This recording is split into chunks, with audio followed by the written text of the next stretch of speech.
Like whether the world was naturally warming or not, if you're going to fill the atmosphere with a greenhouse gas that traps heat, how could that not have an effect? Well, it's not even just the greenhouse gas. It's all the other stuff, the carbon monoxide. Yeah, I mean, there's all the, I don't think anybody can argue that poison and pollution isn't bad for us. I mean, you just have to go. Absolutely. I think there's a little bit of what goes around comes around in that.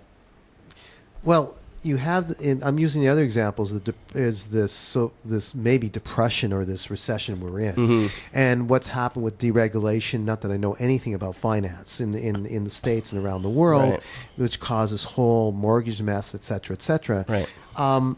People start making corrections, and they're starting to be more conscious. At least that's what it seems like amongst people. And then you're listening to Barack Obama making his speeches, and people want to do that interdependency and working together to make a correction. Then the economy goes through this, hopefully, improvement, people becoming more conscious. And then you get into that nice, easy state, and people go back to the old habits again. Right. And so there's this constant inclination, bad inclination that we all have, and it's a matter of controlling it. So yes, we don't improve in some ways, but we could. We have a potential to improve our... There's always arguments for being green or against it. You know, it's like if the economy's bad, well, we don't want to mess up the economy more, we can't be green. If the economy's good, it's like, well, we don't want to screw this up, we can't be green.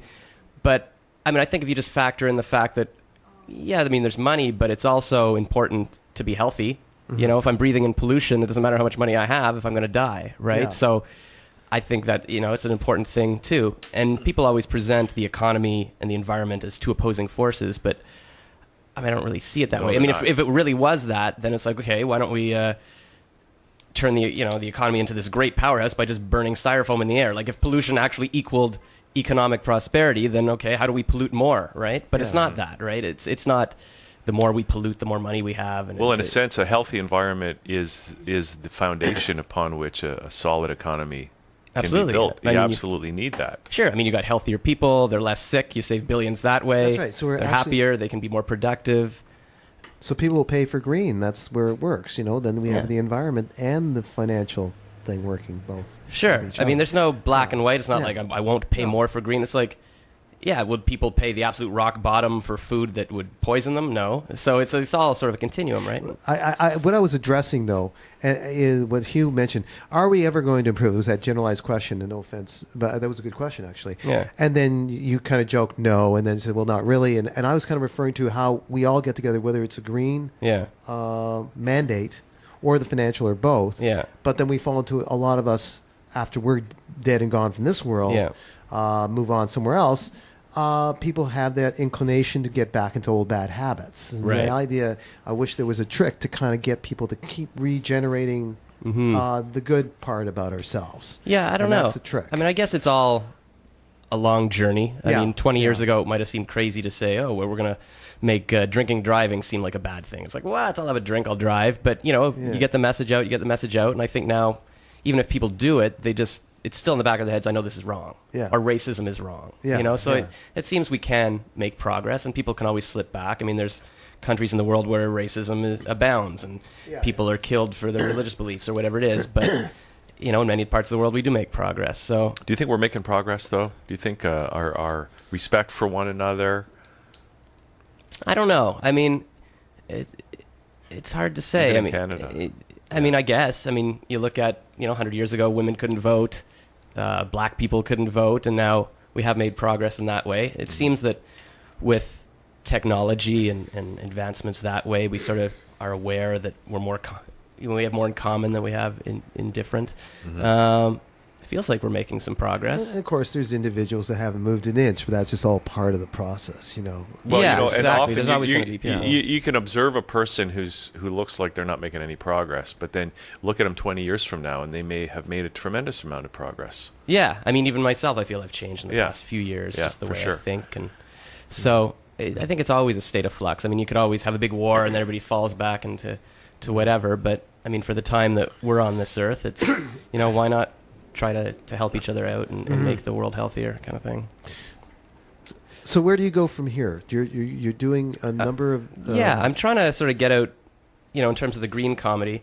It's only lately I've realized, wait a minute, this is kind of an important niche. Like I've sort of did that on the side, and I do the other comedy and stuff, but for example, I was hosting on CFRB a few nights, sort of filling in for hosts that were away, and And my friend and I who were hosting, we made up these little segments called Eco Man and Planet Boy. So they were like these little radio serials about these two superheroes. And again, it was just kind of funny and silly, but at least it raised environmental issues. And so we're trying to pitch that as an environmental animated show. And I've got another series of webisodes or short films called Ecosexual. It's about a guy who, kind of like the light bulb thing, he goes on dates, but he keeps messing them up based on some environmental message. Like the girl drives him home, she wants to make out in the car, but he's like, well, the car's idling. And they have to get in discussion about why idling is bad kind of thing. Or he's in a coffee shop and he orders from, a ceramic mug because he doesn't want to use a disposable cup, but she gets the disposable cup, and then she wants to go for a walk, but he can't leave, and so maybe she leaves with another guy who's got his cup. So silly situations like that where, it's still entertaining to watch. So I'm trying to pitch that. I'm meeting with a couple of producers, like, is there a way to maybe get a sponsor or, just produce themselves and try to get on to websites or something, just to... I don't know exactly where it'll lead. I mean, there's eco celebrities. It might lead to your own CFRB host right after, what's his name, around 7 o'clock, the young fella. Is it Jim Richards? Or no, Jim Richards is Ryan? Ryan Doyle. Right. Yeah. That might...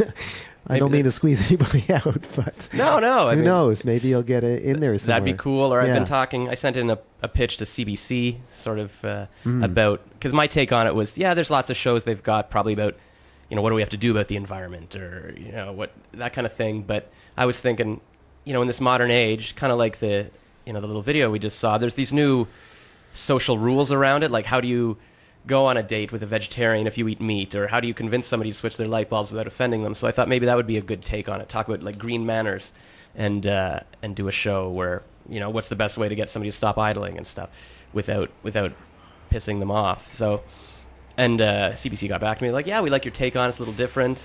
But no. Maybe it's not enough for a full show. We're cutting back. But they said they liked me and they'd like to get me on some shows and contribute my sort of unique view. But then we're having some financial difficulties now. So who knows? But I did a music video recently as well, and I've been trying to email that out to as many people as possible. Is that the one we're going to see a little bit later? That was for Laurie David again. It's sort of a recurring theme with me. A couple of years ago, I decided, all right, she didn't see my light bulb movie, so I'm just going to speak to her directly when I heard that she was getting divorced. So I made a little webcam movie of me just explaining to her the reasons she should marry me. I actually care about the environment. Larry didn't. But I'm bald, neurotic, and Jewish like him, so I'm her type, obviously. I'm a bit younger, so it's like an upgrade. I had a whole list of reasons why she should marry me. I even had a little ring for her that was made from those juice things that are under the lids. Kind of got the ring thing. We're gonna see it in a couple minutes. We'll see that. So I made that for her, and then I kicked it up a notch with this music video recently. Which one are we going to see? We're going to watch it's called An Inconvenient Proposal. It's the hip-hop song that I made for her. No, is this the music video? What you're calling the music video? This is the music video. I thought, why not write a song for it, kind of take it to the next level? People like music videos on the net. And I've been emailing it around, and David Suzuki got back to me and said, I really like it. That's very smart. And he was shocked that more people hadn't seen the light bulb video. He says environmentalists are too serious. So I said, would you appear in the next music video? I said, well, send me the song first. We'll see. But that'd be kind of cool if I got like a green celebrity in there.